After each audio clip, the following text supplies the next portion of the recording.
హస్తంలో తుఫాన్ మొదలైంది. గత కొద్ది రోజులుగా కూడా కాంగ్రెస్ పార్టీలో రోజుకొక వివాదం తెరపైకి వస్తుంది. అడ్లూరి లక్ష్మణ్ కుమార్, మంత్రి అడ్లూరి లక్ష్మణ్ కుమార్ని దున్నపోతు అంటూ మరో మంత్రి పొన్నం ప్రభాకర్ చేసిన వ్యాఖ్యలు కొద్ది రోజులు దుమారం రేపాయి. ఆ తర్వాత ఇద్దరిని పిలిచి సంధానించే ప్రయత్నం చేశారు పిసిసి చీఫ్ మహేష్ కుమార్ గౌడ్. పొన్నం ప్రభాకర్ క్షమాపణ కూడా చెప్పారు. దాంతో ఆ వివాదం సద్దుమణిగింది అనుకున్నారంతా.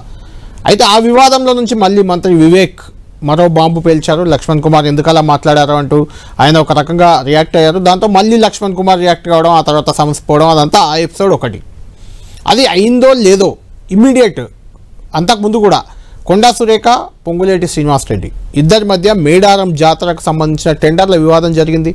ఇద్దరు క్యాబినెట్ మంత్రులు, ఒకరు వరంగల్ జిల్లా ఇన్ఛార్జ్ పొంగులేటి అయితే మరొకరు వరంగల్ జిల్లా మంత్రి కొండా సురేఖ. కొండా సురేఖ స్వయంగా సీఎంకి పొంగులేటి శ్రీనివాసరెడ్డిపై కంప్లైంట్ చేసే పరిస్థితి వచ్చినప్పుడు అది కొద్ది రోజులు సాగింది. ఆ తర్వాత మళ్ళీ వరంగల్ జిల్లాలో కొండా సురేఖ వర్సెస్ ఎమ్మెల్యేల పంచాయతీ ఎప్పటి నుంచో ఉంది. అది కట్ చేస్తే వెంటనే కొండా సురేఖ కూతురు స్వయంగా తెరపైకి వచ్చింది. కాంగ్రెస్ పార్టీలో బీసీలను అనగదొక్కుతున్నారు, రెడ్డిల పెత్తనం జరుగుతుందంటూ ఆమె చేసిన వ్యాఖ్యలు దుమారం రేపాయి. అందులో డక్కన్ సిమెంట్కి సంబంధించి 300 కోట్లు 100 కోట్లు లావాదేవీలు, రకరకాల చర్చలు. అందులో రోహిన్ రెడ్డిని, రేవంత్ రెడ్డిని, పొంగులేటి శ్రీనివాసరెడ్డిని, వేం నరేందర్ రెడ్డిని అందరినీ కొండా సుస్మిత లాగారు. ఆ తర్వాత కూడా అనూహ్యంగా దీపావళి రోజు కొండా సురేఖ, కొండా మురళి ఇద్దరు PCC chief Mahesh Kumar Goud, deputy CM బట్టి విక్రమార్కతో కలిసి రేవంత్ రెడ్డిని గెలవడంతో ఆ వివాదం సమసిపోయింది, అంతా గాడిన పడింది అనుకున్నారు. కొండా సురేఖ కూడా గత క్యాబినెట్ సమావేశానికి వారం రోజుల క్రితమే జరిగింది, ఆ క్యాబినెట్ మీటింగ్కి కూడా రాలేదామె. ఆ తర్వాత రేవంత్ రెడ్డి గెలవడం అంతా అయిపోయిందని అంతా అనుకుంటున్న తరుణంలో ఇప్పుడు మరో కొత్త వివాదం. అది మంత్రి ఎక్సైజ్ శాఖ మంత్రి జూపల్లి కృష్ణారావు, ఎక్సైజ్ శాఖ ప్రిన్సిపల్ సెక్రటరీ రిజ్వీ మధ్య వచ్చిన వివాదం అది. ఈ వివాదం నేపథ్యంలో రిజ్వీ నిన్న వాలంటరీ రిటైర్మెంట్కి దరఖాస్తు చేసుకున్నారు. దానికి ప్రభుత్వం కూడా ఆమోదించినట్లే ఉంది. ఎందుకంటే జీవో కూడా జారీ చేసింది. ఈ నెలాఖరికి రిజ్వీ వాలంటరీ రిటైర్మెంట్ తీసుకోబోతున్నారు కాబట్టి ఎక్సైజ్ శాఖ ప్రిన్సిపల్ సెక్రటరీగా రఘునందన్ రావు నియమిస్తున్న జీవో కూడా వచ్చింది. ఆ జీవో వచ్చే ముందే జూపల్లి కృష్ణారావు ఆయనకు వాలంటరీ రిటైర్మెంట్ ఇవ్వకూడదు అంటూ ప్రభుత్వానికి సిఎస్కి రాసిన లేఖ ఒకటి దుమారం రేపింది. ఆ లేఖ బయటకు కూడా వచ్చింది, 10 టీవీకి కూడా చేరింది. అది మనం స్క్రీన్పై చూస్తున్నాం.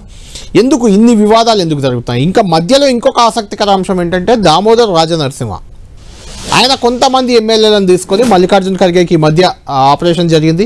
ఆయన పరామర్శకు బెంగళూరు వెళ్ళారు. అక్కడ పక్కనే అనిరుద్ధ్ రెడ్డి, ఎన్ఎం శ్రీనివాసరెడ్డి లాంటి వివాదాస్పద ఎమ్మెల్యేలు, వీళ్ళిద్దరు కూడా ఎన్ఎం శ్రీనివాసరెడ్డి, అనిరుద్ధ్ రెడ్డి, మురళీ నాయక్ మహబూబాద్ నుంచి, మరొక ఎమ్మెల్యే, వీళ్ళు నలుగురు కోర్టులో కేసు కూడా వేశారు. ప్రభుత్వం ఒకరికి భూ కేటాయింపులు చేసింది అవి ఆపాలంటూ. ఇట్లా వివాదాస్పద ఎమ్మెల్యేలతో దామోదర్ రాజనరసింహ మల్లికార్జున్ ఖర్గేని కలవడం, ఆయన పరామర్శించడం. ఆ సందర్భంగా అక్కడ కూడా మల్లికార్జున్ ఖర్గే రాష్ట్ర ప్రభుత్వ తీరుపై కొంత అసంతృప్తి వ్యక్తం చేశారు. సరిగ్గా పాలన జరగట్లేదంటూ మాట్లాడారంటూ కొన్ని పత్రికల్లో, నేషనల్ ఇంగ్లీష్ మీడియాలో, తెలుగు మీడియాలో కూడా అక్కడక్కడ వచ్చాయి. ఎందుకు అసలు కాంగ్రెస్లో ఈ తుఫాన్ ఎందుకు సాగుతుంది, దీని వెనుక కారణాలు ఏంటి, ఈ అంశంపై చర్చిద్దాం. చర్చించే ముందు ఈ ముఖ్యంగా జూపల్లి వ్యవహారం, కొండా సురేఖ వ్యవహారంపై ఈరోజే కొద్దిసేపటి క్రితం BRS working president KTR react అయ్యారు. ఆయన ఏమన్నారు ఒకసారి చూద్దాం. తమ మాట వింటలేరని చెప్పి ఐఏఎస్ అధికారులను కూడా బలి పశువులు చేసే స్థాయికి వాళ్ళ రాష్ట్ర ప్రభుత్వ వ్యవహారం ఉన్నది. అట్లాంటి రిజ్వీ గారు ఒక నిజాయితీపరుడైన అధికారిగా ఆయనకు పేరుంది. అట్లాంటి రిజ్వీ గారు కూడా ఈరోజు దాదాపు 10 ఏళ్ల సర్వీస్ ఉండగానే వాలంటరీ రిటైర్మెంట్ తీసుకునే స్థాయికి వచ్చింది. దౌర్జన్యాలు, దుర్మార్గాలు, అరాచకాలు అంటే ఎంత దరిద్రంగా ఈ ప్రభుత్వం నడుస్తున్నదో, ఎంత నికృష్టంగా ఈ ప్రభుత్వంలోని మంత్రులు, ముఖ్యమంత్రి యొక్క వైఖరి ఉందో దాన్ని బట్టే చెప్పొచ్చు. ముఖ్యమంత్రి గారి అల్లుడికి ఓ టెండర్ కావాలంట ఎక్సైజ్ డిపార్ట్మెంట్లో, మంత్రి గారి కొడుకేమో ఆయన కాకుండా ఇంకెవరికో ఇవ్వాలంట. సో ఇద్దరు పంచాయతీ అన్నమాట. ముఖ్యమంత్రి గారి అల్లుడు, మంత్రి గారి కొడుకు. 500 కోట్ల టెండర్ పంచాయతీ ఇది. ఈ టెండర్ పంచాయతీలో మధ్యలో నలిగిపోయిన రిజ్వీ గారు ఇవాళ 10 సంవత్సరాల తన సర్వీస్ను వదులుకొని నాకు వద్దు ఈ దౌర్భాగ్యపు ప్రభుత్వం, ఈ దౌర్భాగ్య పరిస్థితి అని చెప్పి రాజీనామా చేసి వారు వాలంటరీ రిటైర్మెంట్ పెట్టుకొని తప్పుకునే పరిస్థితి వచ్చింది. మంత్రి గారి కుమార్తె స్పష్టంగా చెప్తున్నది, కొండా సురేఖమ్మ గారి కుమార్తె, తుపాకీ రేవంత్ రెడ్డి ఇచ్చిండు, వచ్చింది రోహిన్ రెడ్డి, తుపాకీ పెట్టిండు, బెదిరించిండు, మావోడు కూడా అక్కడ ఉంటే ఉన్నాడేమో, మా ఓఎస్డీ కూడా ఉంటే ఉన్నాడేమో, కానీ తుపాకీ ఇచ్చింది రేవంత్ రెడ్డి, తుపాకీ పెట్టింది రోహిన్ రెడ్డి, బెదిరించిన మాట వాస్తవం. ఇది మంత్రి గారి కుమార్తె చెప్తున్నది. పోలీసు వాళ్ళు ఏం చెప్తున్నారు? లేదు లేదు, బెదిరించింది వాస్తవమే, తుపాకీ వాస్తవమే, కానీ తుపాకీ ఇచ్చింది కొండామురళి, బెదిరించింది సుమంతు అని వాళ్ళు కూడా చెప్తున్నారు. కానీ బెదిరించింది అయితే పక్కా కదా. పోలీసు వాడు చెప్పినా, మంత్రి గారి కుమార్తె చెప్పినా బెదిరించిన మాట వాస్తవం, పారిశ్రామికవేత్త తలకి తుపాకీ పెట్టిన మాట వాస్తవం, అట్లాగే ఇవాళ అవినీతి పర్వం జరుగుతున్న మాట వాస్తవం. మరి ఇప్పటివరకు పోలీసులు ఏం చేస్తున్నట్టు? మంత్రి గారి కుమార్తె ఇంత తీవ్రమైన ఆరోపణలు చేస్తే టాస్క్ ఫోర్స్ పోలీసులు, మంత్రి గారు స్వయంగా నిందితుడిని కారులో వేసుకొని మీ కళ్ళ ముందు నుంచి పోతుంటే ఏం పీకుతుంది పోలీస్ యంత్రాంగం అని నేను అడుగుతున్నా. రైట్, ఇది కొండా సురేఖ ఓఎస్డీ తొలగింపు వ్యవహారం. ఆ తర్వాత కొండా సురేఖ కూతురు సుస్మిత ఏకంగా రేవంత్ రెడ్డిని, పొంగులేటిని, రెడ్డి అందరినీ, వేం నరేందర్ రెడ్డి వీళ్ళందరి పేర్లు పెడుతూ మరి వాళ్ళంతా బీసీలను అనగదొక్కుతున్నారు. దక్కన్ సిమెంట్స్ విషయంలో రోహిన్ రెడ్డి పాత్ర ఉంది, మా సుమంత్ని ఎందుకు తొలగించారు అంటే కొండా సురేఖ ఓఎస్డీని ఎందుకు తొలగించారు, ఆయన అరెస్ట్ చేయడానికి ఏకంగా మంత్రి ఇంటికి పోలీసులు వెళ్ళడం, ఇదంతా వివాదాస్పదంగా మారింది. ఇటు జూపల్లి వ్యవహారం ఈరోజే ఆయన రాసిన లేఖ ఒకటి వెలుగులోకి వచ్చింది. ఈ నేపథ్యంలో ఈరోజు క్యాబినెట్ భేటీ కాసేపట్లోనే జరగబోతుంది. ఈ క్యాబినెట్ భేటీకి మంత్రులంతా రాబోతున్నారు. అయితే క్యాబినెట్ భేటీలో అసలైన అంశం లోకల్ బాడీ ఎన్నికలు, బీసీ రిజర్వేషన్లకు 42% పెంపుపై సుప్రీంకోర్టులో, హైకోర్టులో ప్రభుత్వానికి వ్యతిరేకంగా వచ్చిన తీర్పులు, ఆ నేపథ్యంలో ఏ రకంగా ముందుకెళ్ళాలి, 42% రిజర్వేషన్పై లోకల్ బాడీ ఎన్నికలు ఎలా నిర్వహించాలి, ఇలాంటి అంశాలు చాలా ఉన్నాయి. అవి ప్రధాన అంశాలు. దానిపైనే క్యాబినెట్ ఈరోజు వారం రోజుల్లోనే రెండవసారి భేటీ అవుతుంది. మొన్నటి భేటీకి కొండా సురేఖ గైర్హాజరయ్యారు, అటెండ్ కాలేదు, హైదరాబాద్లోనే ఉండి అదొక ప్రత్యేక పరిస్థితి ఆ రోజు. ఇప్పుడు ఈరోజు అందరూ హాజరయ్యే అవకాశం ఉంది. అయితే ఇందులో కొండా సురేఖ, జూపల్లి ఇష్యూలు కూడా చర్చకు వస్తాయా, లేకుంటే ఎజెండా ప్రకారం క్యాబినెట్ వెళ్తుందా, ఏం జరగబోతుంది క్యాబినెట్లోనే చాలా ఇంట్రెస్టింగ్గా మారింది. అందుకే ఇలాంటి డిబేట్ టేకప్ చేశాం. కాసేపట్లో జూపల్లి కృష్ణారావు కూడా రియాక్ట్ కాబోతున్నారు. రిజ్వీకి సంబంధించిన లేఖ రాయడం, రిజ్వీ అవినీతి ఆరోపణలతో ఉన్నాడు, ఆయన తప్పులు చేశాడు, ప్రభుత్వ ఆదేశాలను పట్టించుకోలేదు, కాబట్టి ఆయనకు వాలంటరీ రిటైర్మెంట్ ఇవ్వకూడదు అంటూ జూపల్లి రాసిన లేఖ ఇప్పుడు కలకలం రేపుతుంది. దాన్ని క్యాబినెట్ మీటింగ్లో కూడా చర్చించాల్సిన అవసరం ఉంది. ఎందుకంటే జూపల్లి కృష్ణారావు సిఎస్కి లేఖ రాసినా కూడా క్యాబినెట్ అంటే ప్రభుత్వం ఆయన వీఆర్ఎస్కి అనుమతించింది. దానిపై ఏమైనా జూపల్లి ప్రస్తావిస్తారా? కాసేపట్లో ఆయన ప్రెస్ మీట్ కూడా ఉండబోతుంది 2 o'clockకి.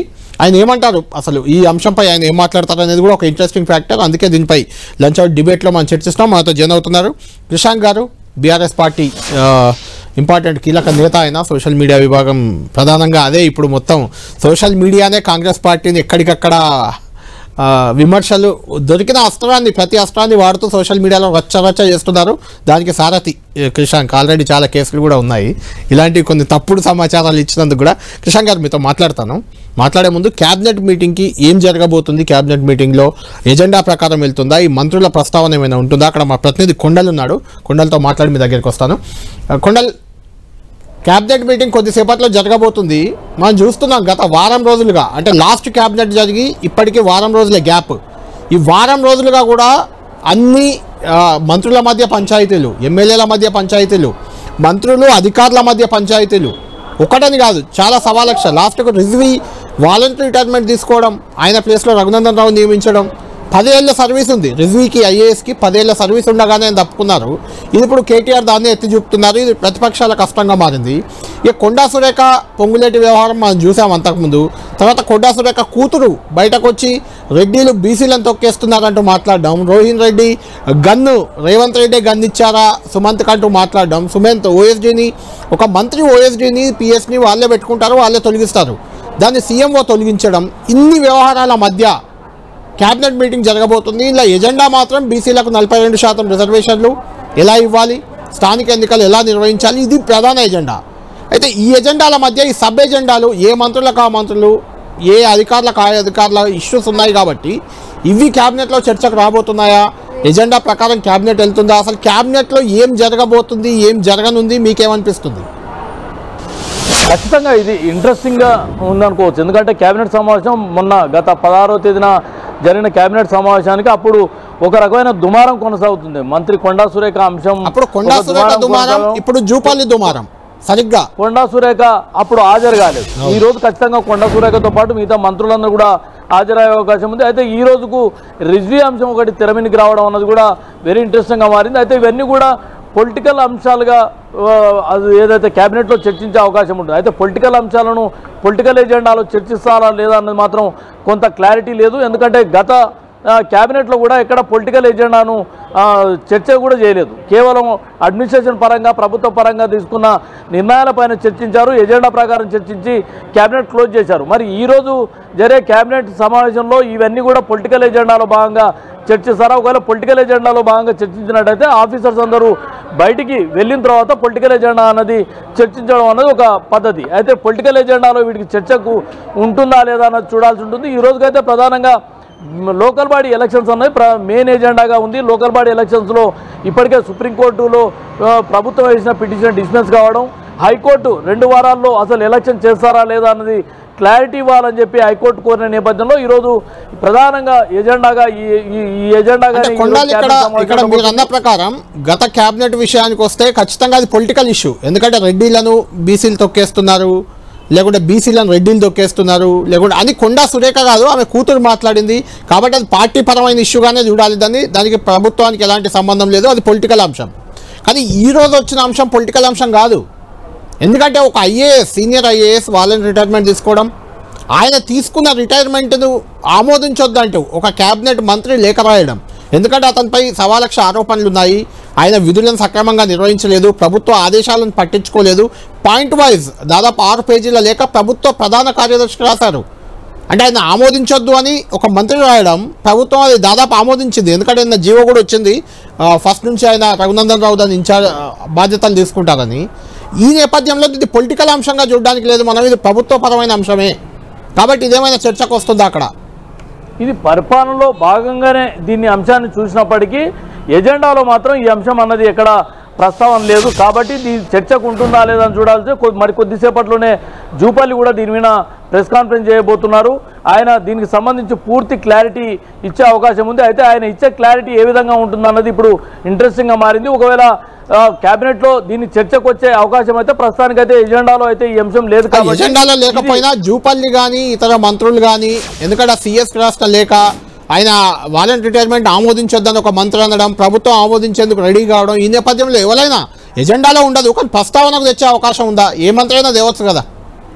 ఖచ్చితంగా మంత్రులు ఆ స్వేచ్ఛ ఉంటుంది, మంత్రులు అంశాలను ప్రస్తావించే అవకాశం కూడా ఉంటుంది. మరి ఒకవేళ ఏ మంత్రి అయినా దీన్ని ప్రస్తావించినట్టయితే ఖచ్చితంగా దానిపైన కొంత చర్చ జరిగే అవకాశం ఉంది. ఆ చర్చ ఎటువంటి చర్చ జరుగుతుంది అన్నది మాత్రం ఇంట్రెస్టింగ్గా ఉంది. ఎందుకంటే ఒకవేళ చర్చ అంటూ జరిగితే అది కొంత హాట్గానే ఉండే అవకాశం ఉంటుంది. ప్రభుత్వం ఏకంగా మంత్రి లేఖ రాసిన పరిస్థితి ఉంది. కాబట్టి ఇదంతా కొద్ది హాట్ చర్చకే దారితీసే అవకాశం ఉంటుంది. అయితే ఎజెండాల ప్రస్తావన తెలియదు. ఒకవేళ మంత్రులు ఎవరైనా ప్రస్తావిస్తారని లేదు చూడాల్సి ఉంటుంది. ఇప్పుడు సదరు మంత్రి ఎవరైతే లేఖ రాసిన మంత్రి ప్రెస్ కాన్ఫరెన్స్ చేయబోతున్నారు కాబట్టి దాదాపు వీటన్నింటికి మంత్రి అక్కడ సమాధానం ఇచ్చే అవకాశం ఉంటుంది. కాబట్టి ఒకవేళ అక్కడ సమాధానం ఇచ్చేందుకే ఇప్పుడు ప్రెస్ కాన్ఫరెన్స్ చేస్తున్నారు. కాబట్టి క్యాబినెట్లో చర్చకు దాదాపుగా వచ్చే అవకాశం లేదన్నదే మనకి ఇన్సైడ్ సమాచారంగా ఉంది. మొత్తానికి లోకల్ బాడీ ఎలక్షన్ ఎజెండాగా ప్రధానంగా ఇదే ఎజెండాతో ఈరోజు క్యాబినెట్ సమావేశం ముగిసే అవకాశం కూడా ఉంది. Right, thank you Kondal. Update చూద్దాం. క్యాబినెట్ చాలా ఇంట్రెస్టింగ్గా ఉండబోతుంది. ఎందుకంటే గత క్యాబినెట్ కొండా సురేఖ వ్యవహారం, ఆమె కూతురు కామెంట్ల నేపథ్యంలో క్యాబినెట్ జరిగిన రోజే అది వెలుగులోకి రావడం, అదే రాత్రి క్యాబినెట్ జరిగే ముందు రోజు అంటే 16వ తేదీ క్యాబినెట్ ఉంటే 15వ తేదీ రాత్రి ఒక క్యాబినెట్ మంత్రి ఇంటిపై పోలీసులు వెళ్ళడం, ఆమె కూతురు పోలీసులతో వాగ్వాదానికి దిగడం, ఆ సందర్భంగా రెడ్డి వర్సెస్ బీసీ అంటూ ఏకంగా ముఖ్యమంత్రిని టార్గెట్ చేస్తూ మాట్లాడడం. ఈ నేపథ్యంలో నెక్స్ట్ డే 16 నాడు క్యాబినెట్ జరిగింది. ఆ క్యాబినెట్ కొండా సురేఖ హాజరు కాలేదు. అవి మీనాక్షి నటరాజన్, మహేష్ కుమార్ గౌడ్తో భేటీ అయి తన బాధలన్నీ చెప్పుకున్నారు. అట్లా ఆ సమావేశం జరిగింది. ఇప్పుడు సరిగ్గా ఈరోజు క్యాబినెట్ సమావేశం ఉంటే నిన్న రాత్రి జూపల్లి కృష్ణారావు సిఎస్కి రాసిన లేఖ రిలీజ్ అయింది. ఆ లేఖలో చాలా కీలక అంశాలు ఉన్నాయి. రిజ్వీ వాలంటీర్ రిటైర్మెంట్, ఈ రోజు క్యాబినెట్ పరిస్థితి అది. కాబట్టి ఈరోజు ఏం జరగబోతుంది క్యాబినెట్లో అనేది చాలా ఇంట్రెస్టింగ్ ఫ్యాక్టర్. కేటీఆర్ దీనిపై తీవ్ర స్థాయిలో ధ్వజమెత్తారు, విమర్శించారు. అసలు కాంగ్రెస్లో ఏం జరుగుతుంది, ఈ కల్లోలానికి కారణం ఏంటి, మధ్యలో మల్లికార్జున్ ఖర్గే దగ్గరికి ఎమ్మెల్యేలు దామోదర్ రాయనరసింహ కొంతమంది ఎందుకు వెళ్ళారు, పరామర్శకు వెళ్ళారు, ఆ సందర్భంగా అక్కడ జరిగిన చర్చ ఏంటి, ఇవన్నీ కూడా ఒక పెద్ద అంశాలుగా ఉన్నాయి. కిషన్ గారు, ఇది స్థానిక ఎన్నికలు, జూబ్లీస్ ఎన్నికల ముందు, గ్రేటర్ ఎన్నికల ముందు, ఇవన్నీ కొంత వారం 10 రోజులుగా కాంగ్రెస్కి అయితే కొంచెం ఇబ్బందికర పరిణామాలు కనిపిస్తున్నాయి. అంటే దీన్ని మీరు అడ్వాంటేజ్గా తీసుకోవాలనుకుంటున్నారా? ఎందుకంటే విషయం జూపల్లి కృష్ణారావు రిజ్వీపై లేఖ రాశారు, ఆయన ఆరోపణలు. మీరు జూపల్లి కృష్ణారావుకి రేవంత్ రెడ్డికి మధ్య ఏదో మూటల పంచాయతీ అని కేటీఆర్ చెప్తారు. అంటే అట్లా జరిగిన అంశాన్ని మీరు అడ్వాంటేజ్గా తీసుకోవడానికి ఇలాంటి విమర్శలు చేస్తున్నారా? కళ్యాణ్ గారు, నంబర్ 1, రాష్ట్రానికి ఎలాంటి దౌర్భాగ్య పరిస్థితి అండి. ఎందుకంటే ఇది మేము అడ్వాంటేజా డిసడ్వాంటేజా పక్కన పెడితే, నాకు గుర్తు సరిగ్గా వారం రోజుల క్రితం మీరు ఇక్కడనే కూర్చొని కొండా సురేఖ గారి అంశంలో మీరు అడిగిన కీలక ప్రశ్నలు చెప్తాను. వారి ఇంటికి పోలీసులు, ఒక మంత్రి ఇంటికి పోలీసులు ఎందుకు వెళ్ళిండ్రు? అరెస్ట్ చేయడానికి అరెస్ట్, ఎస్, ముఖ్యమంత్రి గారు తెలియకుండానే ఒక మంత్రి ఇంటికి వెళ్తారా, నివాసానికి వెళ్తారా? ఇవాళ వరకు ఎఫ్ఐఆర్ అయిందా లేదా తెలీదు. ఓఎస్డీని మంత్రి గారి దగ్గరుండి తన వాహనంలో కూర్చోబెట్టుకొని పరారు చేపిస్తారు. మంత్రి గారి మీద ఎలాంటి కేసు లేదు. విధులు నిర్వహిస్తున్న పోలీస్ అధికారులను అడ్డుకున్న మంత్రి గారి కుమార్తె మీద ఇవాళ వరకు ఒక్క సెక్షన్ కేసు లేదు. ఇవి మీరు ఆ రోజు ప్రశ్నలు అడిగారు, మీకు గుర్తుంటే. వారు వేసిన ఆరోపణలు, ఇంకొక మంత్రి, రెవెన్యూ శాఖ మంత్రి గారి మీద కాంట్రాక్ట్లు, నా డిపార్ట్మెంట్లో కాంట్రాక్ట్లు తీసుకుంటారు అనేసి ఆరోపణ వేసారు. ఆ మంత్రి గారు ఇవాళ వరకు ఒక సమాధానం చెప్పలేదు. నేరుగా ముఖ్యమంత్రి గారి మీద ముఖ్యమంత్రి గారే తుపాకీ ఇచ్చిండ్రు, వారి సన్నిహితులైన రోహిన్ రెడ్డి గారికి తుపాకీ ఇచ్చిండ్రు, వీళ్ళు పోయి డెక్కన్ సిమెంట్స్ ఇండస్ట్రియలిస్ట్ ని బెదిరించిర్రు అని నేరుగా మంత్రి గారి కుమార్తె మాట్లాడితే దాని మీద లేదు. ఆనాడు మీరు పెట్టిన చర్చలో కూర్చున్న కాంగ్రెస్ నాయకులు ఏమని చెప్పారంటే ఆమెకు కాంగ్రెస్ పార్టీకి సంబంధం లేదని ఇది దాటేయడానికి ప్రయత్నం చేశారు. కానీ వాళ్ళ ఇన్ఛార్జ్ మీనాక్షి నటరాజన్ గారి దగ్గర ఇద్దరిని, విజువల్స్ అందరము చూసినాం, మంత్రి గారిని, మంత్రి గారి కుమార్తెని పిలిపించి మీరు ఇంకా మీడియాలో మాట్లాడొద్దు అంటే అప్పుడు మంత్రి గారు బయటికి వచ్చి నన్ను ఇబ్బందికర ప్రశ్నలు అడగకండి అని, ఇక రాష్ట్ర ప్రజలకు మేము ఎలాంటి సమాధానాలు చెప్పొద్దు, మేము కాంట్రాక్ట్లు పంచుకుంటాం, రోడ్డు మీద తిట్టుకుంటాం, పంచాయతీలు చేసుకుంటాం, మా ఢిల్లీ పెద్దలు రాగానే వాళ్ళకి ఇంత అప్పచెప్తాం, తర్వాత మ్యాటర్ సైలెంట్ అన్నట్టుంది. దానికే ఇవాళ వరకు సమాధానం రాకపోతే ఇవాళ ఇంకా కీలకంగా ఏంటంటే మంత్రి గారు నంబర్ 1 ప్రిన్సిపల్ సెక్రటరీ, చాలా సీనియర్ ప్రిన్సిపల్ సెక్రటరీ, వారికి ఇంకో 10 years సర్వీస్ ఉన్నది. వారికి అగేన్స్ట్ గా నిన్న లెటర్ రాశారు మంత్రి గారు. అయితే ఆయన రిటైర్మెంట్ పెట్టుకొని దాని యాక్సెప్టెన్స్ అయిన తర్వాత, యాక్సెప్టెన్స్ ఎవరి నుంచి అవుతుంది? ముఖ్యమంత్రి గారి కార్యాలయము అంటే చీఫ్ సెక్రటరీ గారు దాన్ని యాక్సెప్ట్ చేస్తారు. ముఖ్యమంత్రి గారు యాక్సెప్ట్ చేస్తారు, మంత్రి గారు అపోజ్ చేస్తారు. అంటే ఇక్కడ కూడా మీరు చూడండి, నేరుగా ఎవరి కేంద్రీకృతంగా ఇదంతా కూడా, ముఖ్యమంత్రి గారి కేంద్రీకృతంగా ఇదంతా కూడా జరుగుతున్నది. మంత్రి గారు ఇవాళ ఆరోపణలు ఒక ఎత్తు అయితే, నేను ఇవాళ కాంగ్రెస్ కు అనుకూలంగా కొన్ని పత్రికలు ఉంటాయి కదా, ఉదాహరణకు దిశ పేపర్ ఉన్నది, అది కాంగ్రెస్ ప్రో పేపర్. ఎంత పర్సనల్ అటాక్ ఇవాళ ప్రిన్సిపల్ సెక్రటరీ మీద చేస్తున్నారంటే, ఆయనకి ఐటీ వాళ్ళ నుంచి ప్యాకేజ్ వచ్చింది, ఆయన అక్కడ ఉన్న స్టాఫ్ తో దురుసుగా ప్రవర్తిస్తారు, ఇవన్నీ కూడా వ్యక్తిగతంగా ఇవాళ టార్నిష్ చేసే ప్రయత్నము తన మీద టార్గెట్ చేస్తున్నారు. అంటే మీరు ప్రభుత్వాన్ని లేకుంటే మంత్రిని, ముఖ్యమంత్రిని టార్గెట్ చేసే క్రమంలో అధికారులు చేసే తప్పిదాలను సమర్థించొద్దు. మీరు కూడా రిజ్వీ గారు చాలా సిన్సియర్ అధికారి అని చెప్తున్నారు. ఎవరు? కేటీఆర్ గారు. గత ప్రభుత్వంలో కూడా రిజ్వీ గారికి మీరు ఇచ్చి ప్రాధాన్యత ఇచ్చి ముందు కూర్చుండబెట్టింది ఏం లేదు కదా. ఒకటి నిజంగా కూడా రిజ్వీ గారు ఇలాంటి వ్యవహారాలు చేశారని చాలా రోజుల నుంచి ఆరోపణలు ఉన్నాయి. మంత్రి చెప్తే వినకుండా ఇష్టారాజ్యంగా వ్యవహరించారనే విమర్శలు కూడా ఆయన మీద ఉన్నాయి చాలా రోజుల నుంచి. అది ప్రత్యక్షంగా మా దృష్టికి కూడా కొంతమంది ఉద్యోగులు తెచ్చారు. అయితే నంబర్ 1 ఈ ప్రభుత్వం అడ్మినిస్ట్రేషన్ ఫెయిల్ అన్నట్టే ఒకవేళ మీరు చెప్పేది. నిజంగానే అధికారులు మంత్రుల మాటలు, ముఖ్యమంత్రి గారి మాట మంత్రులు వింటలేరంటే, మంత్రుల మాటలు ఓఎస్డీలు వింటలేరంటే, మంత్రుల మాటలు అధికారులు కూడా వింటలేరంటే ఇక అడ్మినిస్ట్రేషన్ కొలాప్స్ అన్నట్టే అని వాళ్ళే ఒప్పుకుంటున్నారు. నంబర్ 1. నంబర్ 2, ఇవాళ ఇది వాళ్ళు చెప్పే నరేటివ్ అని మేము అనుకుంటాం. ఎందుకంటే ఈ 2 సంవత్సరాల్లో వేసిన పోస్టింగ్ చూద్దాం. In fact most reputed institution Osmania యూనివర్సిటీకి కూడా ఇన్ఛార్జ్గా, FAC ఇన్ఛార్జ్గా ఇదే రిజ్వీ గారు చేశారు. మరి నిజంగానే ఆ మరకుంటే why are you posting him in that? అక్కడికి వెళ్ళి మీరు తీసుకొని వచ్చి ఈ రాష్ట్రానికి హైయెస్ట్ రెవెన్యూ ఇచ్చేది కమర్షియల్ ట్యాక్సెస్ అండ్ ఎక్సైజ్. నిజంగానే బురద జల్లేడిదే ఉంటే, నిజంగానే ఆయన కరప్టే అయ్యి ఉంటే, నిజంగానే ఆయన క్యారెక్టరే రాంగ్ అయి ఉంటే, నువ్వు prime post most costliest revenue ఇచ్చే రాష్ట్రానికి, ఆదాయానికి, సంక్షేమం అంటే ప్రభుత్వం నుంచి ఖర్చు అవుతుంది, ప్రభుత్వానికి ఆదాయం తెచ్చే దాంట్లో రిజ్వీ గారిని ఎట్లా తెచ్చి కూర్చోబెడతారు చెప్పండి? అంత సోయి లేదా? సో ఎందుకు ఇవాళ అభియోగాలను ఎందుకు నమ్మాలి?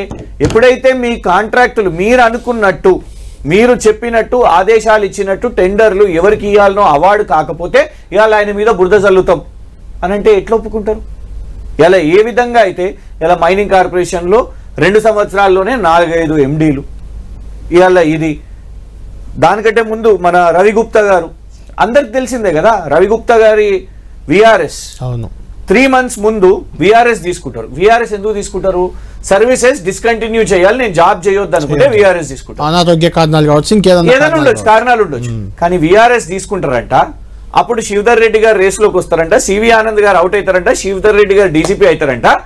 ఇదే రవిగుప్తా గారికి మీరు చెప్పినట్టు విన్నందుకు మీకు 2 years centre for good governance లో ఎగ్జిక్యూటివ్ వైస్ చైర్మన్ ఇస్తారంట.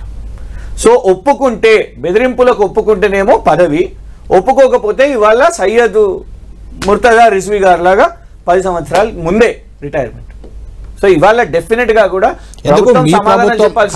మీ ప్రభుత్వం ఉన్నప్పుడు కూడా తీసుకున్నారండి. ఆయన మీ పార్టీలోనే ఉన్నారు, ఆర్ఎస్ ప్రవీణ్ కుమార్. ఆయన అప్పుడు వాలంటరీ రిటైర్మెంట్ తీసుకున్నారు, వచ్చి మీ పార్టీలో యాక్టివ్ గా ఉన్నారు. అంటే రిజ్వీ గారిని పార్టీలో తీసుకుంటున్నారా వాళ్ళు? కాంగ్రెస్ అంటే మీ ప్రభుత్వంపై తిరుగుబాటు చేశారు కదా అప్పుడు. నేను అనేది ఏంటంటే అదే పార్టీయే పెట్టారు. వారి మీద రేవంత్ రెడ్డి గారు కూడా చాలా గొప్పలు చెప్పారు. మేము చెప్పిన ఇక్కడ కరప్షన్ ఎలిగేషన్స్ వస్తున్నాయి. కరప్షన్ వచ్చినప్పుడు నేను పర్సనల్ ఎవరికి పొలిటికల్ ఇంట్రెస్ట్ ఉందా ఇది కాదు ఇష్యూ. ఇక్కడ ఇష్యూ ఇస్ కరప్షన్. కరప్షన్ ఎవరి ఆదాయం అండి? డబ్బంతా ఎవరిది? ప్రజల సొమ్ము. ప్రజల సొమ్ము ఉన్నప్పుడు మీరు మా మీద సిబిఐలు కమిషన్లు చేస్తున్నారు, మేము బాజాప్తో వస్తున్నాం. కేసీఆర్ గారు లాంటి వాళ్ళు కూడా వచ్చిరు విచారణకు. ఇవాళ నేను అంటున్నా కొండా సురేఖ గారి అంశము, పొంగులేటి శ్రీనివాస్ రెడ్డి గారి involvement, gun culture, Revanth Reddy గారు, ఇందులో జూపల్లి గారు అండ్ రేవంత్ గారు are even to the matter of fact that principal secretary విచారణ ఉండొద్దా? రైట్. చంద్రకాంత్ దయాకర్ గారు ఉన్నారు, లైవ్ లో మనకు అందుబాటులో ఉన్నారు, పిసిసి ప్రధాన కార్యదర్శి ఆయన. దయాకర్ గారు, బీఆర్ఎస్ పార్టీపై ఒక్కటి కాదు 1.25 లక్ష కమిషన్లు, విద్యుత్ commission, phone tapping, Kaleshwaram commission, అధికారులను జైలుకు పంపారు, కొంతమంది ఆస్తులు అటాచ్ చేశారు, ఇంత గందరగోళం చేశారు.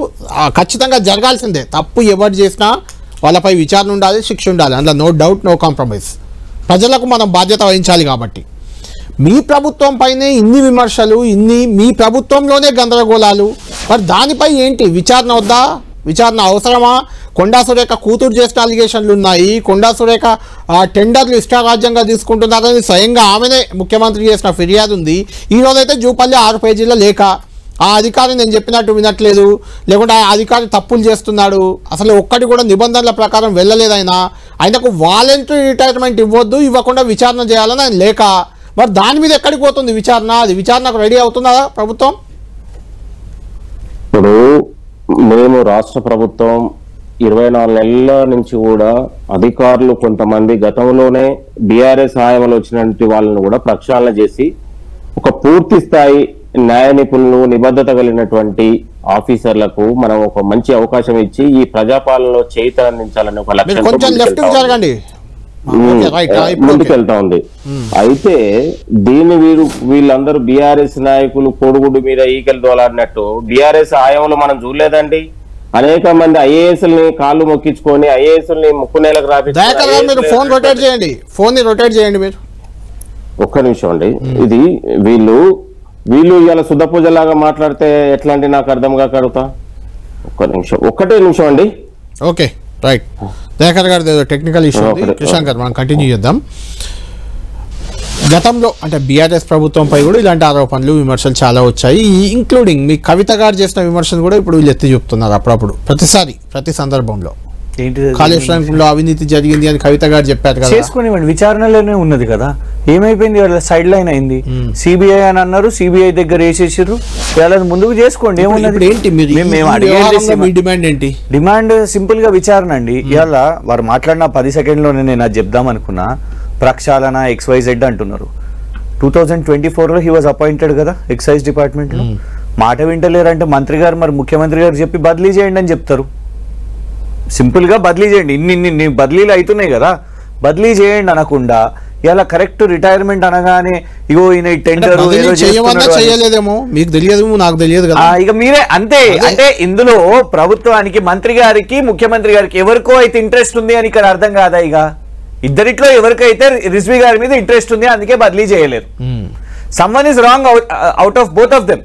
అయితే జూపల్లి గారు వేసే అభియోగాలన్న రాంగ్ కావాలి, లేకుంటే రేవంత్ రెడ్డి గారు అన్న రాంగ్ సేపట్లో రియాక్ట్ అవుతారు, ఏమవుతారో చూద్దాం. జోపల్లి గారు కూడా అవుతున్నారు. ఇళ్ళనే మనకు దొరికిపోతుంది కదా. సంవత్సరం నర 2024 అయితే ఇప్పుడు 2025 అయిపోతుంది. అప్పటి నుంచి ఉన్న వ్యక్తి కరెక్ట్ ఇక ఆయన వాలంటరీ రిటైర్మెంట్ ఫోర్స్ గా పెట్టిండ్రా, ఇంట్రెస్ట్ గా పెట్టిండ్రా, ఇక ఆయన మాట్లాడతాడా అది చూడాలి మనం. కానీ ఆయన పెడుతుండనేసరికి ఎందుకు అనుకోవద్దు కళ్యాణ్ గారు, రిజ్వీ గారు బయటికి వెళ్తున్నారంటే ఏదన్నా మాట్లాడతారు కావచ్చు, ఆయన నా మీద బురద చల్లే ముందు నేనే బురద చల్లుతా అని కూడా ఇది చేసి ఉండొచ్చు కదా. సో ఇక్కడ అల్టిమేట్ గా మోటివ్ ఏంటిది అని అంటే డెఫినెట్ గా ఒకటి స్పష్టంగా అర్థమవుతున్నది, ముఖ్యమంత్రి గారికి అండ్ అబ్కారీ శాఖ మంత్రి గారికి ఇద్దరి మధ్యలో గ్యాప్ అనేది ఉన్నది. అది ఆ అండర్స్టాండింగ్ దేనికోసమా, ఆ డిస్ప్యూట్ దేనికోసమా, ఇది 500 కోట్ల కాంట్రాక్ట్ విషయం మీద లేకుంటే పరిపాలన వైఫల్యమా అనేది స్పష్టంగా ఉన్నది. ఏది చెప్పుకున్నా కూడా వాళ్ళు ప్రజాపాలన అన్నా ప్రక్షాళన అన్నా కూడా ఇది ఉత్తి వాళ్ళకు డ్యామేజ్ కంట్రోల్ చేసుకునే ప్రయత్నమే కానీ అందులో క్లారిటీ అనేది లేదు. 100% ఇవాళ డెఫినెట్ గా వీళ్ళిద్దరూ సమాధానం చెప్పాలి. ఉట్టిగా దీన్ని మొన్న కొండా సురేఖ గారు ఎపిసోడ్ లాగా ఇది మా పార్టీ అంశం, ఇది పార్టీ అంశం ఎట్లయితుంది సార్? మంత్రులు ముఖ్యమంత్రి నేరుగా ఈ ఫైట్ జరుగుతుంటే ఆరోపణలు ఇవన్నీ కూడా దేని చుట్టూ, ఇది దేని చుట్టూ? కొండా సురేఖ గారి ఎపిసోడ్ టెండర్స్, అనిరుద్ధ్ గారి ఎపిసోడ్ కాంట్రాక్ట్స్, కోమటిరెడ్డి రాజగోపాల్ రెడ్డి గారి ఆరోపణ కాంట్రాక్ట్స్, ఇవాళ జూపల్లి గారు రాసిన పదాలు కూడా ఏంటిది? Tender, contract. అంటే ఇవన్నీ కూడా ఏంది? లావాదేవీల చుట్టే కదా. ఈ 4 ఆరోపణలు లావాదేవీల చుట్టూ. నేను ఒకటే కళ్యాణ్ గారు సూటిగా అడుగుతున్నా, తెలంగాణ రాష్ట్ర ప్రజలకు ఇలా కాంగ్రెస్ ప్రభుత్వంలో మంత్రులు ముఖ్యమంత్రుల మధ్యలో ఈ కాంట్రాక్ట్ల వివాదం రాష్ట్ర ప్రజలకు తెలుసుకోవాల్సిన హక్కు లేదా? వీళ్ళు సమాధానం చెప్పొద్దా? ఇలా ఈ అన్ని అంశాలు కూడా టెండర్ల చుట్టూ కాంట్రాక్ట్ల చుట్టూ జరుగుతున్నాయంటే ప్రజలు ఎందుకు ఇవాళ మ్యూట్ స్పెక్టేటర్స్? దయాకర్ గారు వస్తున్నారు, వచ్చాక మాట్లాడదాం. కిషాన్ గారు, అయితే మీరన్న ప్రకారం నిజంగానే టెండర్ల చుట్టూ డబ్బుల చుట్టూ వాటి పంచాయతీలు ఇవి అయితే అక్కడ పనులు చేయడానికి కాంట్రాక్టర్లు రావట్లేదు, కాంట్రాక్టర్లు బిల్లులు రావట్లేదు, సెక్రటరియట్లో ధర్నాలు అవుతున్నాయి. పనులకు పిలిస్తే కొంతమంది చెప్తున్నారు, ఆదిలాబాద్ ఎమ్మెల్యే నిన్న ఒక అతను మాట్లాడుతూ అక్కడ వాళ్ళకి ఏదో పనులకు టెండర్లు పిలిస్తే కూడా రావట్లేదట. సార్ ఒకటి, ఇప్పుడు మీరు అనేటికేమో రోడ్ వర్క్స్ కానివ్వండి, రకరకాల వర్క్స్, అందుకే కూడా ఏం చేస్తున్నారు పాత వాళ్ళు రెగ్యులర్ వాళ్ళు, అందుకే మేము వాళ్ళని తీసేస్తాము ఇట్లా బురద తల్లి. ఇప్పుడు బీఆర్ఎస్ వాళ్ళు ఉన్నారను, బీఆర్ఎస్ అధికారులు ఉన్నారు, అధికారులండి, బీఆర్ఎస్ అధికారులు కాంగ్రెస్ అధికారులు ఏంటి నాకు చెప్పండి. ఇప్పుడు కాంగ్రెస్ ప్రభుత్వం తర్వాతనే మా ప్రభుత్వం వచ్చినాక అధికారులను కంటిన్యూ చేసినాం కదా. ఇప్పుడు వాళ్ళు అన్న పదం ఒక్క నిమిషం బీఆర్ఎస్ అధికారులు అని ఎట్లా అంటారు? అడుగుదాం. బీఆర్ఎస్ అధికారులు కాంగ్రెస్ అధికారులు ఉంటారా దయాకర్ గారు? ఇదే ఇప్పుడు కాళ్ళు మొక్కించుకొని వెంకటరామరెడ్డికి ఐఏసీ లేదంటే నాకు అర్థం కాకడతా. ఎంతమంది ఇదే షరతుని మీరు కాళ్ళు మొక్కించుకొని కలెక్టరేట్ దగ్గర కాళ్ళు మొక్కింది రేవంత్ రెడ్డి కాళ్ళు, దయాకర్ గారు శరత్ కాళ్ళు మొక్కింది, మీరే గుర్తు చేస్తారండి. గతంలో కలెక్టరేట్ సంబంధం నుంచి కాళ్ళు మొక్కించుకుంటే ఇదే వెంకటరామరెడ్డి గారు గతంలో వాళ్ళు మొక్కించుకున్నారు, ఇప్పుడు మీరు మొక్కించుకుంటున్నా అంటారా? ఇప్పుడు ప్రజాపాలనలో గౌరవాన్ని ఇచ్చిందండి, ఆత్మగౌరవాన్ని ఇచ్చింది. గతంలో ఆత్మగౌరవం లేదు కదా, వివక్షత చూపించారండి, కనీసం పోస్టింగ్లు ఇచ్చారా? అనేక అవమానాలు చేసింది కదా వాళ్ళ ఆయంలో. కాబట్టి ఈ రాష్ట్ర ప్రభుత్వం గౌరవ ముఖ్యమంత్రి రేవంత్ రెడ్డి గారు వచ్చిన తర్వాత ఒక ఆత్మగౌరవానికి పెద్దపీట వేసిందండి. ఒక ఐఏఎస్ లో ఉన్నటువంటి అనగారినటువంటి ఐఏఎస్ లకు ఐపీఎస్ లకు గౌరవాన్ని ఇచ్చింది. గతంలో ఆ పరిస్థితి లేకుండే కదా. వాళ్ళ కుటుంబ సభ్యులే, కేసీఆర్ కుటుంబ సభ్యులే, బీఆర్ఎస్ కండవ కప్పుకున్నటువంటి కుటుంబ సభ్యులకే మాత్రమే అవకాశాలు దక్కినాయండి. ఇక్కడ ఉన్నటువంటి కులాలకు మతాలకు సంబంధం లేకుండా ఉన్నటువంటి ఒక సామాజిక వర్గాలకు పెద్దపీట వేసిందండి. ఇది మాట్లాడండి నాకు అర్థం కాదు. ఆయన మాట్లాడితే నీతులు మాట్లాడతారు. మీ ఆయంలో జరిగినటువంటి అవినీతి, కొండా సురేఖ గారిది ఒక కుటుంబం ఉన్నప్పుడు అనేక ఉన్నటువంటి చిన్న చిన్న లోపాలు కొన్ని మనస్పర్ధలు ఉంటాయండి, సమస్యపోయినాయి. ఒక కుటుంబం లాంటిది ఇది కాంగ్రెస్. మీలాగా ఒక కుటుంబం మాత్రమే 10 ఏళ్ళు పాలించి ఒక కుటుంబం మాత్రమే దోచుకోవాలనేది కాదు. ఇక్కడ ఒక ప్రజాస్వామ్యం అండి. ఒక కార్యకర్త కూడా ముఖ్యమంత్రి గారితో కొలవగలుగుతారు, ఒక కార్యకర్త కూడా మంత్రిని ప్రశ్నించగలుగుతారు, ఒక ఎమ్మెల్యేని కాగలుగుతారు. ఒక కుటుంబం కాంగ్రెస్ అంటేనే ఒక ప్రజాస్వామ్యం అండి. ఒక స్వేచ్ఛ ఉంటది, ప్రజాస్వామ్యం ఉంటది, న్యాయం ఉంటది, ఇక్కడ ఉంటది. మీలాగా ఒక మోనోపాలి పార్టీ లాగా కేటీఆర్ మాట్లాడాలి, కేసీఆర్ మాట్లాడాలి, హరీష్ రావే మాట్లాడాలి కాదు కదా. ఇది అనేది కాంగ్రెస్ అంటేనే ఒక లౌకిక పార్టీ కదా. రైట్ కిషన్ గారు అంటే ఆయన చెప్పిన దాంట్లో ఒక వాదనలో వాస్తవం కూడా ఉంది. మీకు కూడా కాంగ్రెస్ గురించి ఆయన కంటే ఎక్కువ కూడా మీకు తెలిసి నన్ను అడిగితే, ఎందుకంటే కాంగ్రెస్ కుటుంబం మీద నేను కొండా సురేఖ కూతురు గారు ఏమైనా కాంగ్రెస్ కండవ కప్పుకుందా ఆమె యాక్టివిటీస్టా ఆమె కార్యకర్తనా లేదా సభ్యత ఉండే ఒక ప్రైవేట్ వ్యక్తి మాటలు ఎవరు పట్టించుకోరు. ఇప్పుడు కరెక్ట్ మీ క్వశ్చన్స్ తీస్తే ఆయన నేనే అడుగుతున్నాను అంటే కాంగ్రెస్ కార్యకర్త అయితే తప్ప కాంగ్రెస్ ప్రభుత్వం అవినీతి క్వశ్చన్ చేయొద్దా? మురళి గారే తన సొంత తల్లిదండ్రులే ఖండించారు. సొంత తల్లిదండ్రులే ఖండించారండి. ఏం ఖండించారు? ఏం ఖండించారు? ఏదైనా అవి ఏం మాట్లాడిందో తెలియదు అన్నారు, ఖండించలేదు. నేనేమంటున్నా అది సొంత తల్లిదండ్రులే మా కూతురు వాక్యాలు మేమే పట్టించుకోవట్లేదండి. సొంత దాన్ని ఏమాత్రం కూడా మీరు నొచ్చుకోవద్దు, మనసు నొచ్చుకోవద్దని మాట్లాడిన కాబట్టి కొండా సురేఖ గురించి ఇక్కడ మాట్లాడాల్సిన అవసరం లేదు. కొండా సురేఖ కూతురు గురించి మాట్లాడాల్సిన అవసరం లేదు. కొండా సురేఖ గారే ముఖ్యమంత్రి గారు జూపల్లి గారి గురించి చెప్పండి. ఇప్పుడు ఎక్సైజ్ శాఖలో ఇప్పుడు జూపల్లి గారు ఇవాళ రిజ్వీ గారు ఇచ్చిన సంబంధించి కూడా ప్రభుత్వం ముఖ్యమంత్రి గారు కావచ్చు ఇది మాట్లాడేది అది సమించిపోయే అంశం. ఒక అధికారి మంత్రుల మధ్య ఉన్నటువంటి కొరవడిన అవసరం దాన్ని ఏదో భూతత్వంలో పెట్టి ఏదో అవినీతి లాగా ఏదో ఆ రిజ్వీ ముఖ్యమంత్రి గారికి ఒక ప్రభుత్వం ఉన్నప్పుడు అందరూ ఒక సమానమే అండి. అధికారి వేరు ఉంటాడు, అధికారి ఎవరైనా ముఖ్యమంత్రి ఆదేశాలు అధికారి పాటిస్తారు. వీళ్ళేదో కొత్తగా సృష్టించి ఇవాళ నమస్తే తెలంగాణలో వాళ్ళ కథనాలు చూస్తే మొత్తం కూడా ఇక దాన్ని వక్రీకరించి మాట్లాడారండి. నమస్తే తెలంగాణలో వేరే పత్రికలలో ఎక్కడ ఉన్నాయని దిశ పేపర్ గురించి మాట్లాడాడు. మరి నమస్తే తెలంగాణలో ఏమని మాట్లాడారండి? నమస్తే తెలంగాణ వాళ్ళు మాట్లాడిన వాక్యాలు నేను చదివి వినిపోయానండి. ఇవాళ వాళ్ళు కారుకే ముస్లిం పట్టం ఏమైనా జూబ్లీస్ ప్రజలు చెప్పారా? కారుకే మొత్తం ఏమని రాసిండు? కారుకే ముస్లింల ఓటు 50% ఓటు ఇవాళ కారుకే పట్టం కడుతున్నారని వాళ్ళ పేపర్లు ఆయన రాసుకుండు. మరి దీనికి ప్రజలు ఇష్టమా? ఇది అట్లా మాట్లాడితే మీ కృష్ణ గారు దీనికి సమాధానం చెప్పాలి, మీరు చెప్పాలి. ఇది మీరే అంటున్నారు కదా ఆయన పేపర్ ఆయన ఇష్టం అని, కానీ ప్రభుత్వం మనందరిది కదా. వాళ్ళు బరి తెగించి వాళ్ళ ఒక పత్రిక స్వేచ్ఛను కూడా కూని చేస్తా ఉన్నారండి. ఇవాళ ఏమన్నా మూటల కొట్లాటకు ఐఏఎస్ బలి అని ఆయన హెడ్డింగ్ పెట్టి రాశాడు. ఏదో ఏ పత్రికలో ఉందా ఇక్కడ? దీన్ని వక్రీకరించే ప్రయత్నం జూపల్లి గారు లేకే ఉంది కదా బయట, నా దగ్గర కూడా ఉంది జూపల్లి కృష్ణారావు గారు రాసిన లేఖ. నేను చెప్తాను మీకు ఒక్కొక్క పాయింట్ కావాలా చెప్తాను. అందులో టెండర్ల విషయంలో ఇన్వాల్వ్ అయ్యాడు, లేబుల్స్ విషయంలో ఇన్వాల్వ్ అయ్యాడు, దాంతో 100 కోట్ల నష్టం 1000 కోట్ల నష్టం జరిగింది అంటూ కూడా క్లియర్ గా రిజ్వీకి అసలు వాలంటరీ రిటైర్మెంట్ ఇవ్వద్దు అని రాశారు లేఖ. నేనేమంటున్నా ఇప్పుడు ఒక మంత్రి గారు లేవనెత్తిన అంశాల దాని మీద కూడా ప్రభుత్వం దాన్ని మాట్లాడుతుంది. ఖచ్చితంగా దానిపైన ఏ అవకాశాలు ఉన్నా కూడా ప్రభుత్వం దాని లోటుపాట్లు సర్దించే బాధ్యత ఉంటుంది. దయచేసి గుర్తుపెట్టుకోండి. అధికారులు చేసినటువంటి కొన్ని తప్పిదాలు కావచ్చు, ఇంకో దాన్ని వ్యవహారశీలి దీని ప్రభుత్వం మీద లేకపోతే మంత్రుల మధ్య పొరబడినట్టు మాట్లాడడం అనేది ఇది సరైనది కాదు. గతంలో కూడా ఇదే ఉన్నటువంటి వాళ్ళ శాఖలు ఉన్నటువంటి ఐఏఎస్లు కూడా ఒక విజయ్ కుమార్ అనే ఒక పిఆర్ఓ అండి 500 కోట్లు కబ్జా చేసి భూములు కబ్జా చేసి తొలగించారు. వీళ్ళే ప్రగతి భవన్ నుంచి అనేక ఉన్నటువంటి అక్రమాలని ఒక ఆఫ్టర్ ఒక పిఆర్ఓ ఉద్యోగం చేసి అతన్నే 500 కోట్లు చేశారని గతంలో మనం లీడర్లు చూసినాం బీఆర్ఎస్ సాయంలో. ఇక దాన్ని మొత్తం కూడా కేటీఆర్ చేసిందని మనం మాట్లాడుతున్నాం. మీ గవర్నమెంట్ ఉంది 500 కోట్లు తీయచ్చు ఆయన నుంచి, ఆయన మీద విచారణ జరపచ్చు, 500 కోట్లు. ఇలాంటి అధికారులు మీరు దేవచ్చు కదా అంటున్నాను, నేను అదే అంటున్నాను. ఇప్పుడు మీ ప్రభుత్వమే ఉంది, ఆరోపణలు వదిలేయండి, విచారణ చేయండి. కేటీఆర్ దగ్గర హరీష్ రావు దగ్గర పనిచేసే చిన్న ప్రైవేట్ వ్యక్తులు విచారించండి, ఉపయోగించి విచారించండి, బయటకు తీసుకురండి, మీకే మంచి పేరు వస్తుంది. చెప్పండి. 100% తీసుకొస్తున్నాం. ఇవాళ జరగట్లేదండి. ఏసీబీ దాడులలో ఒక్కొక్క ఈఎన్సీ ఇంజనీర్ 100 కోట్లు ఎందుకు బయటపడట్లేదండి? ఎవరి ఆయంలో జరిగినటువంటి అవినీతి అండి? రైట్. దయాకర్ గారు చెప్పిన దాంట్లో 2-3 వ్యాలిడ్ పాయింట్లు ఉన్నాయి. ఒకటి, అప్పుడంతా ఒక కుటుంబం చుట్టే కేంద్రీకృతమై ఉండేది కాబట్టి ఇలాంటి ఆరోపణలు విమర్శలు మంత్రులపై అధికారులపై పెద్దగా రాలేదు అని ఒకటి. చిన్న హరీష్ రావు, కేటీఆర్, కేసీఆర్ పక్కన ఉన్న చిన్న వాళ్ళు కూడా 100 కోట్లు సంపాదించుకున్నారు, అలాంటి ఆరోపణలు అప్పుడు కూడా వచ్చాయి అనేది ఒకటి. మీరే సమాధానం ఇచ్చారు కదా, ఫుల్గా పవర్ ఉన్నది వాళ్ళకు, ఎట్లాగో పరిపాలన చేస్తలేరు, ఎట్లాగో గ్యారంటీలు అమలు లేదు, ఇవే చేయండి. మీరు 2 సంవత్సరాల నుంచి అదే చేసేది. నేను మీరు మాట్లాడేటప్పుడు విన్నా, ఏం గొప్ప సబ్జెక్ట్ మాట్లాడుతారో అని పాయింట్ టు పాయింట్ విన్నా నేను. వినండి మీరు కూడా. కేసీఆర్ గారినే పిలిచిన తర్వాత కేటీఆర్ గారి పక్కన ఉన్న వాళ్ళని పిలవడంలో పెద్ద విషయమా?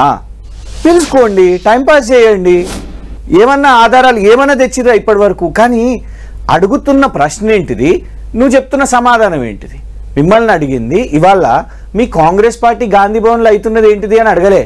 మంత్రి వర్సెస్ సీఎం రోడ్డు మీద పడి ఇవాళ పోలీసులు అరెస్ట్ చేయడానికి పోతే ఎందుకు అరెస్ట్ చేయడానికి వేరయ్యా, ఎఫ్ఐఆర్ ఏంటిది, కేసు ఏంటిది, ఇది బయట పెట్టండి అని అడుగుతున్నాం. పోలీసులు పోయింది అందరం చూసినాం కదా, మంత్రి ఇంటికి వేరు కదా అరెస్ట్ చేయడానికి. ఓఎస్డీని తీసేసింది వాస్తవమే కదా. అధికారులకు మేము ఆత్మగౌరవం ఇచ్చినాం, కులాలు అనేదో మాట్లాడారు. ఇప్పుడు నన్ను లిస్టు చెప్తే ఏంటంటే పలానా కులం, మనం ఎందుకు ఇక్కడ కూర్చొని ఈ కులం ఆ కులం అని ఎందుకు మాట్లాడాలి? కులాన్ని ఆపాదించడం కూడా చాలా తప్పది, చాలా తప్పు. రేవంత్ గారు పక్కన ఐఏఎస్ అంటే ఐఏఎస్, ఐపీఎస్ అంటే ఐపీఎస్, కులాలు ఏంటంటే మాట్లాడినప్పుడు విన్నా కదా, మీరెత్తిన ప్రశ్నకే నేను సమాధానం చెప్తున్నా. వినండి, ఇవాళ ఏ అధికారి ఎవరెవరు ఉన్నారు, మీ చుట్టుపక్కల ఎవరున్నారు, రిటైర్డ్ అయిన వాళ్ళని ఎవరిని తీసుకుంటున్నారు, వాళ్ళ కులాలు ఏంటి, ట్యాగ్ లైన్ ఏంటి అని మాట్లాడాల్సిన విజ్ఞత నా చదువు అది కాదు. సో నేను అనేది ఏంటంటే అధికారులకు ఏం ఆత్మగౌరవం ఇచ్చి ఇలా బురద జల్లుతున్నారు. అరవింద్ కుమార్ గారి మీద బురద జల్లిర్రు, స్మితా సబర్వాల్ గారి మీద బురద జల్లిర్రు, మొన్న సివి ఆనంద్ గారిని డీజీపీ కానియకుండా చేసిర్రు. ఇవాళ వీరిని ఇదా మీరు ఇచ్చే ఆత్మగౌరవం? మీరు కనీసం చదువుకొని కూడా రాలేదు. ఒక్క నిమిషం వినండి, లాస్ట్ పాయింట్ చెప్తా. కనీసం చదువుకొని కూడా రాలేదు, మీరు ఏం మాట్లాడుతున్నారు? ఫస్ట్ ఏమని అంటున్నారు, ఇది చాలా చిన్న విషయం మంత్రి గారు కాదు. ఎక్కడ చిన్న విషయం అండి? ఆయన 10 సంవత్సరాల కెరియర్ ని ఒక ఐఏఎస్ సంపాదించడానికి ఎంత చదవాల్సి వస్తుంది, ర్యాంకు కొట్టాల్సి వస్తుంది. ఆయన ప్రిన్సిపల్ సెక్రటరీ అయితే ఇవాళ 10 years సర్వీస్ ఉండి ముర్తజా రిజ్వీ గారి వాళ్ళ ఇస్తిఫా ఇచ్చేసి ఆయన వెళ్ళిపోతే, వాలంటరీ రిటైర్మెంట్ తీసుకుంటే పోతూ పోతూ మీ మంత్రి ఆయన మీద ఇవాళ అవినీతి బురద చల్లితే అది మీకు చిన్న విషయమా? రైట్, చూద్దాం. థ్యాంక్ యూ కిషాన్ గారు, థ్యాంక్ యూ దయాకర్ గారు. చూడాలి మొత్తానికి వ్యవహారం క్యాబినెట్లో ఇప్పుడు ఏ రకంగా చర్చకు రాబోతుంది. జూపల్లి కృష్ణారావు గారు అని ఏమైనా చర్చకు తెస్తారా రిజ్వీ వ్యవహారాన్ని, లేకుంటే ఈ లేఖలు, ఈ దుమారం, విపక్షాలు, కేటీఆర్ కూడా ప్రెస్ మీట్ పెట్టి మాట్లాడారు కాబట్టి మిగిలిన మంత్రులు ఏమైనా ప్రస్తావన తెస్తారనేది ఇంట్రెస్టింగ్ పాయింట్. యాక్చువల్గా 2 గంటలకి జూపల్లి కృష్ణారావు ఈ అంశంపై వివరణ ఇచ్చేందుకు ప్రెస్ మీట్ పెడతారని అఫీషియల్గా చెప్పారు. అయితే ఎందుకో కానీ ఆయన క్యాబినెట్ మీటింగ్ 3 గంటలకు ఉన్న నేపథ్యంలో ఈ ప్రెస్ మీట్ని కూడా ఆయన రద్దు చేసుకున్నారు. ఎలాంటి ప్రెస్ మీట్ లేదు. మరి క్యాబినెట్లో ఈ అంశంపై ఎలాంటి చర్చ జరగబోతుంది, ఏ మంత్రి అయినా దీన్ని ప్రస్తావనకు తెస్తారో, లేదంటే నేరుగా జూపల్లే రిజ్వీపై విచారణ జరపాలి, ఆయనకు వాలంటరీ రిటైర్మెంట్ ఇవ్వద్దు అని తాను రాసిన లేఖను క్యాబినెట్లో ఏమైనా ప్రస్తావిస్తారా సీఎంతో అనేది మనం వేచి చూడాలి. ఇది లంచ్ అవర్ డిబేట్.